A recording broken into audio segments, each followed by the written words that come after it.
नमस्कार दोस्तों, आप सबका मेरे चैनल पे स्वागत है। काफ़ी दिनों से भारत के नॉर्थ ईस्ट, हमारे नॉर्थ ईस्ट में कुछ ऐसी चीज़ें हैं, कुछ घटनाएँ घट रही हैं, जिसके ऊपर इंटरनेट पे बहुत सारी बातें हो रही हैं। तो आज हम उन बातों का एक विश्लेषण करेंगे और देखेंगे कि एक्चुअली में सच्चाई है क्या? भारत ने म्यांमार के अंदर एक बड़ा दावा ठोक दिया है, जिसने बांग्लादेश की नींद उड़ा रखी है। भारत और म्यांमार के बीच हालात तेजी से बदल रहे हैं। भारत अब म्यांमार के चीन रिबल से सीधी बातचीत कर रहा है और उन्हें अपने पक्ष में लाने की कोशिश कर रहा है। अगर यह रणनीति सफल होती है तो इसका असर सिर्फ म्यांमार तक सीमित नहीं रहेगा, बल्कि बांग्लादेश और भारत के पूर्वोत्तर राज्यों पर भी होगा। म्यांमार में इस समय राजनीतिक अस्थिरता चल रही है। सेना और विभिन्न जातीय विद्रोही गुटों के बीच संघर्ष हो रहा है।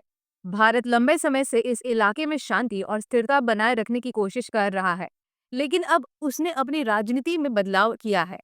अब भारत चिन रिबल्स के साथ बातचीत कर रहा है और उन्हें अपनी तरफ लाने की कोशिश कर रहा है। लेकिन सवाल उठता है कि आखिर ये चिन रिबल्स है कौन? चिन समुदाय मुख्य रूप से म्यांमार के पश्चिम इलाके और भारत के मिजोरम राज्य में पाए जाते हैं। ये समुदाय जातीय रूप से मिजो और कुकी जनजातियों से जुड़ा हुआ है। चिन नेशनल आर्मी (सीएनए) एक विद्रोही संगठन है जो म्यांमार में चिन समुदाय के लिए अलग पहचान और अधिकारों की मांग कर रहा है। सीएनए का म्यांमार की सेना के साथ संघर्ष चलता रहता है।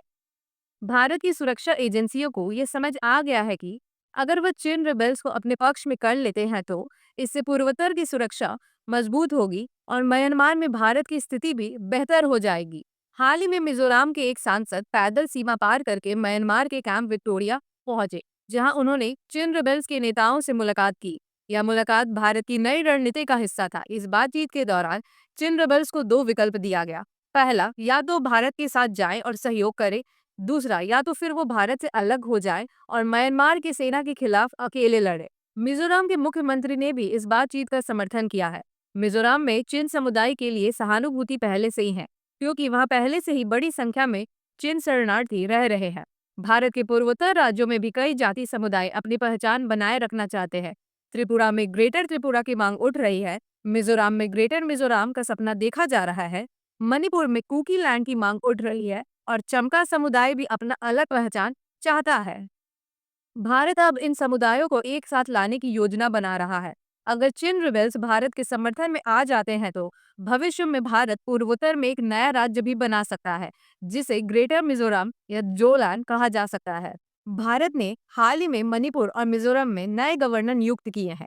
मणिपुर के गवर्नर बने अजय भल्ला। यह भारत के पूर्व गृह सचिव रह चुके हैं और आंतरिक सुरक्षा के मामलों में विशेषज्ञ है। दूसरा, मिजोरम के गवर्नर बने हैं पूर्व army chief general VK Singh.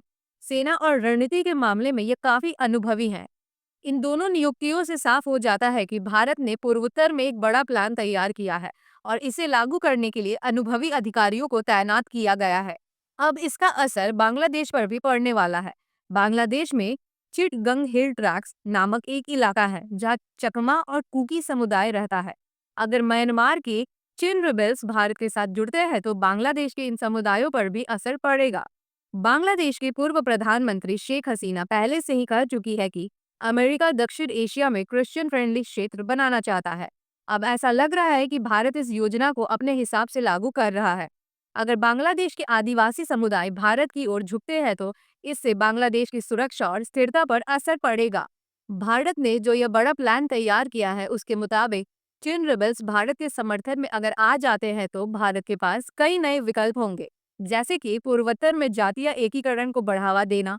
दूसरा, एक नया राज्य बनाना जिसे ग्रेटर मिजोरम या जोलैंड कहा जा सकता है। तीसरा, म्यांमार के साथ सीमा विवाद को हल करना और सुरक्षा मजबूत करना। और चौथा, बांग्लादेश और म्यांमार में भारत की रणनीतिक पकड़ को बढ़ाना। अगर भारत इस रणनीति में सफल हो जाता है तो पूर्वोत्तर में सुरक्षा मजबूत होगी, म्यांमार में भारत की स्थिति मजबूत होगी और बांग्लादेश पर दबाव बढ़ेगा। इस पूरी घटनाक्रम से साफ हो गया है कि भारत अब म्यांमार में सिर्फ एक बाहरी ताकत नहीं, बल्कि एक निर्णायक खिलाड़ी बनना चाहता है। अब देखना यह होगा कि इस नए समीकरण में चीन, रूस और अमेरिका कैसे प्रतिक्रिया देते हैं, क्योंकि यहाँ पर इन्होंने भी नजर गड़ाई हुई है। मैं होप करती हूँ कि आपको ये पूरा टॉपिक समझ आ चुका होगा। अगर आप इसी तरीके से जियोपॉलिटिक्स को समझना चाहते हैं तो मेरे चैनल को सब्सक्राइब अवश्य करें, वीडियो को शेयर करें और हाँ, एक कमेंट अवश्य करिएगा।